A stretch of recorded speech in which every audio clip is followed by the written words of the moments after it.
తెలంగాణలో రాజకీయాలు మరింత హీట్ ఎక్కాయి. బీఆర్ఎస్ వర్సెస్ కాంగ్రెస్ల మధ్య మాటల మంటలు ఆగడం లేదు. మున్సిపల్ ఎన్నికలు సమీపిస్తున్న నేపథ్యంలో నేతలు ఆరోపణల డోసును మరింత పెంచారు. బహిరంగ సభలో పాల్గొన్న సీఎం బీఆర్ఎస్ బీజేపీని నిప్పులు చెరిగారు. గత ప్రభుత్వం చేసిన అప్పులను తప్పులను సరిదిద్దుకుంటూ తెలంగాణ ముందుకు తీసుకెళ్తున్నామన్నారు. రాష్ట్రంలో 10 ఏళ్లు కేసీఆర్, కేంద్రంలో 12 ఏళ్లు మోడీ అధికారంలో ఉన్న రాష్ట్రానికి చేసిందేమీ లేదని ఎద్దేవా చేశారు. మక్తల్, నారాయణపేట, కొడంగల్ నియోజకవర్గాలకు కృష్ణా జలాలు తరలించి 1,50,000 ఎకరాలకు నీరు అందిస్తామని హామీ ఇచ్చారు. వేలాది మంది నిరుద్యోగులు ఆత్మ బలిదానాలు చేసుకున్నారు. కానీ ప్రభుత్వ నియామకాలు చేపట్టలేదు. కానీ మన ప్రభుత్వం వచ్చిన ఈ 2 ఏళ్లలో 70,000 ప్రభుత్వ ఉద్యోగ నియామకాలు చేపట్టి నిరుద్యోగ సమస్యను పరిష్కరించే ప్రయత్నం చేసినాం. 15 ఏళ్ల తర్వాత గ్రూప్ 1 పరీక్షలు నిర్వహించి ఫలితాలు ఇస్తే లిటిగేషన్లు పెట్టి కోర్టుల్లో పిటిషన్ వేసి అడ్డుకునే ప్రయత్నం చేస్తే కోర్టులో బలమైన వాదన వినిపిస్తే నిన్నగాక మొన్న హైకోర్టు కేటీఆర్ కేసీఆర్ను చెంప చెల్లు అనిపించింది. మీరు అబద్ధాలు చెప్తున్నారు, తప్పుడు మాటలు తీసుకొచ్చి తప్పుడు పిటిషన్లు వేసిర్రు, ఇంకోసారి కోర్టుకు వస్తే పళ్ళు రాలుతాయని చెప్పి కోర్టు మెడల్ పట్టి బయటికి దొబ్బింది. 23, 24 ఏళ్ల వయసు పిల్లగాడు పరీక్షలకు పోటీ పరీక్షలకు మొదలు పెడితే 15 ఏళ్ళు అంటే 35 ఏళ్ళు వచ్చినాయి. వాడికి పెళ్ళేం కావాలి, వాడికి పిల్లనే వడియాలి.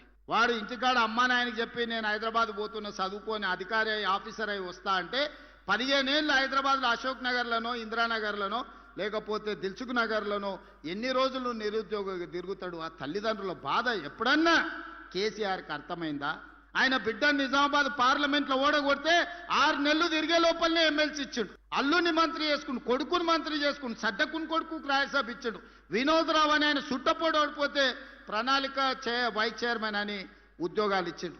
నీకు నీ చుట్టాలు ఎవ్వడు ఖాళీగా ఉండొద్దు, అందరికి ఉద్యోగాలు ఇవ్వాలి, కానీ పేదోళ్ళ పిల్లలకు ఉద్యోగాలు ఇవ్వొద్దా అని నేను అడుగుతున్న చంద్రశేఖర్ రావు గారు.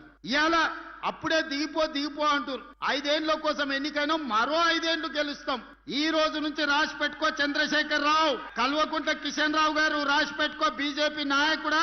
రాబోయే 8 సంవత్సరాలు ఇందిరమ్మ పాలన తెలంగాణ రాష్ట్రంలో కొనసాగుతుంది. తెలంగాణ రాష్ట్రాన్ని దేశంలోనే నెంబర్ 1 గా అభివృద్ధి చేసి మా రీజనల్ రింగ్ రోడ్డు పూర్తి చేసుకుంటాం.